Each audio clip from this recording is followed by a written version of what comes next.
మనలో చాలా మందికి అనవరత కృషి మీద కంటే అదృష్టం మీదే నమ్మకం ఎక్కువ. భారతదేశం అనేక రంగాల్లో వెనకబడ్డానికి అదృష్టం మీద నమ్మకమే కారణం. ఆధ్యాత్మికవేత్తగా నేనేం మొహమాట పడను. అదృష్టం అనే మాట 3 సార్లు మించి ఎవడైనా అంటే వాడి ఇంట్లోంచి లక్ష్మీదేవి వెళ్ళిపోతుందని చెప్పారు యోగ వాసిష్టంలో. మాటిమాటికి అదృష్టం దురదృష్టం అనకండి. సినిమాటలు ఆ 2 కూడా సినే అనకండి.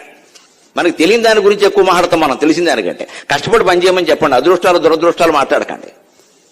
పరీక్ష తప్పాడు అంటే కష్టపడలేదంతే. నీ దురదృష్టం అనకండి. దురదృష్టం ఏంటంటే వాడికి అర్థం కాలేదన్నమాట. అదృష్టం ఎప్పుడు వచ్చింది సార్ అంటాడు. 3 ఏకాదశులు దర్శనం చేసుకో. ఈ గుడి నమ్మకం పెట్టావు అక్కడ. 100 ఏకాదశులు దర్శనం చేసుకున్నా వాడికి మార్కులు రావు.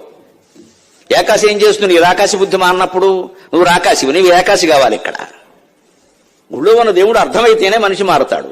దర్శనం 100 సార్లు చేసుకున్నా మారడు. పైగా వీడి వెధమోహం చూడలేక దేవుడు వెళ్ళిపోతాడు అక్కడి నుంచి. చచ్చిపోతున్న రోజు వస్తున్నాడు ఆయన.